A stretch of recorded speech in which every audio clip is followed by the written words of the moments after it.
আসসালামু আলাইকুম, সবাইকে শুভেচ্ছা জানাচ্ছি। আজকের এই ভিডিওর বিষয় হচ্ছে লোভ। লোভ আমাদের বর্তমান সময়ে একটা ব্যাধি হয়ে দাঁড়িয়েছে। ব্যাধি এই কারণে বলবো, প্রত্যেকটা পরিবারে এই ব্যাধিটা আসলে দাঁড়িয়েছে। আমাদের রাষ্ট্র সমাজ ব্যবস্থা এমনভাবে পর্যায়ে পৌঁছেছে যে সেখানে মানুষ এখন লোভে এবং সহজ উপায়ে ইনকাম করার জন্য জুয়া এবং অন্যান্য চুরি ছিনতাই, মানুষকে হেনস্থা, মানুষকে বিভিন্ন কায়দায় বিপদে ফেলে কিভাবে টাকা উপার্জন করা যায়, এটা নিয়ে মানুষ বেশি অগ্রসর হচ্ছে। এবং মানুষ এই বুদ্ধিটা ভালো কাজে ব্যয় না করে মানুষ সবসময় খারাপ চিন্তায় ব্যস্ত, যে কিভাবে একটা মানুষকে বিপদে ফেলে টাকা উপার্জন করা যায়, একটা মানুষকে ক্ষতি করে কিভাবে টাকা উপার্জন করা যায়। এই চিন্তা আমাদের এই সমাজে মানুষের সেরা উপসেরায় মিশে গিয়েছে। এখন বলতে গেলে ভালো মানুষের এবং ভালো চিন্তার মানুষের সাক্ষাৎ পাওয়াটা এখন খুব কঠিন হয়ে দাঁড়িয়েছে। আমরা বর্তমানে এমন একটা সমাজে বসবাস করছি, এই সমাজে আপনি বিশ্বাসযোগ্য, বিশ্বস্ত একটা হাত পাওয়াটা আপনার জন্য কঠিন হয়ে দাঁড়িয়েছে, যে আপনি বিশ্বাস করে কাউকে কিছু শেয়ার করবেন, বা এটা আসলে বর্তমানে সময়ে বা সমাজে পাওয়া যাচ্ছে না। আপনার দুর্বলতা সে যদি জানতে পারে, আপনাকে বেশিভাবে হেনস্থা করবে। তো আজকের ভিডিওর মূল বিষয়বস্তু যে লোভটা আমি বলবো, যে আগে একটা ফ্যামিলিতে আমরা যখন ছোট ছিলাম তখন আমাদের গুরুজনরা সবসময় উপদেশ দিতেন লোভ না করতে, অন্যের জিনিস চুরি না করতে, অন্যকে না ঠকাতে, অন্যকে বিপদে না ফেলতে, এই ধরনের পরামর্শ দিতেন। কিন্তু এখন এমন একটা সমাজে আমরা বসবাস করি, এই সমাজে এই ধরনের পরামর্শ গুরুজনরাও দেন না, তারা আরো লোভকে উৎসাহিত করেন। তো আপনারা হয়তো অনেকে জানেন, বর্তমানে আমাদের দেশে অনলাইন জুয়ার একটা প্রবল একটা সংক্রামক ব্যাধি বলবো, যে আপনি যারা স্মার্টফোন ব্যবহার করে, সে যুবক থেকে শুরু করে বয়স্ক, যারা মোটামুটি একটু স্মার্টফোন চালাতে পারেন, প্রত্যেকের মোবাইলে আসলে জুয়ার যে অ্যাপসগুলো আছে সেগুলা ইনস্টল করা আছে, এবং তারা খুব সহজে মনে করেন যে এখানে দিয়ে আসলে টাকা উপার্জন করা যায়, তারা এই মাধ্যমটা বেছে নেয়। দেখা যায় যে এই মাধ্যম ব্যবহার করে যারা টাকা উপার্জন করতে পারে, তারা আসলে স্বাবলম্বী হচ্ছে। স্বাবলম্বী বলতে কি, একসময় দেখা যাচ্ছে যে তারা স্বাবলম্বী হচ্ছে, ঠিক পক্ষান্তরে কোনো না সময় তার যে টাকা তিনি এখান থেকে জিতছেন, তার বেশি টাকা সে এখান থেকে হারাচ্ছেন।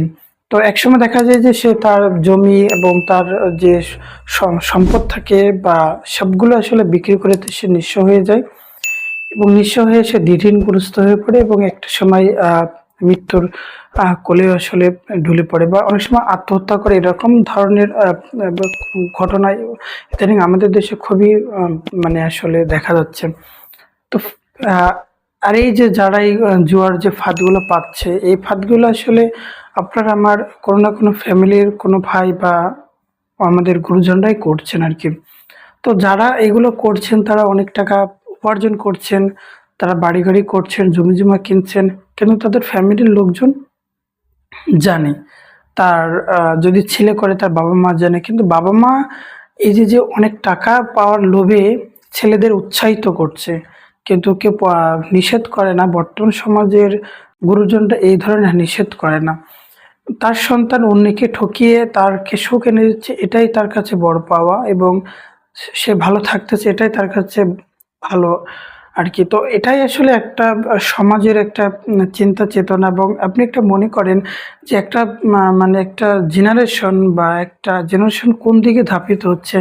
আর যারা মানে এগুলো করতেছে 10 বছর পর তারা এই জিনিসটা কোথায় নিয়ে যাবে এবং কিভাবে দেশের পরিস্থিতি হবে, এই বিষয়টা আমাদের সরকার ঊর্ধ্বতন পর্যায়ের নীতি নির্ধারণে এখনো দেখছে না। জুয়া এমন একটা পর্যায়ে পৌঁছেছে, যারা এই জুয়ার ব্যবসাগুলো করছেন তারা দিনে কোটিপতি হয়ে যাচ্ছেন, এবং অপর পাশে যারা এইগুলোতে এই ফাঁদে পা দিচ্ছে, তারা হাজার হাজার মানুষ নিঃস্ব হচ্ছেন। এবং অনেকে নেশাগ্রস্ত হয়ে যাচ্ছেন, মাদকাসক্ত হয়ে যাচ্ছেন, তার ফ্যামিলি ধ্বংস হয়ে যাচ্ছেন।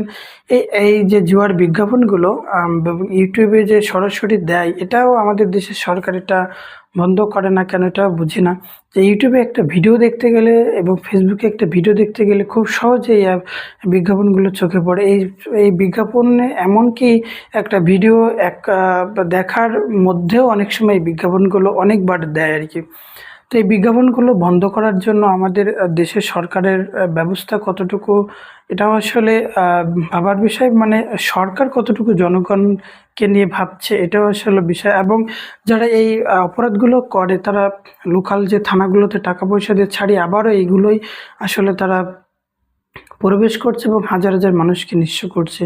তো আমাদের সবারই আসলে সচেতন হতে হবে এবং যারা আমাদের গুরুজন আছেন, যাদের সন্তানরা এগুলো করছেন, তাদেরই আসলে নিষেধ করা উচিত এবং এই জুয়ার ফাঁদে অন্যকে যাতে না ফেলে এই ধরনের ব্যবস্থা তৈরি করা। এবং সর্বোপরি আমাদের রাষ্ট্রের উচিত এগুলো, এই সাইটগুলো ব্লক করে দেওয়া, যাতে সবাই আহ, ভালো থাকতে পারে এবং সবাই স্বাচ্ছন্দ্য জীবনযাপন করতে পারে, সবার যাতে নিঃস্ব না হতে হয়, অনেকে দুনিয়া থেকে বিদায় নেয়, আত্মহত্যা করে। এ ধরনের এই চরম ব্যাধি থেকে যাতে আমরা সবাই মুক্তি পাই, এ ধরনের ব্যবস্থা আশা করি আমাদের সরকার করবে, এটাই প্রত্যাশা।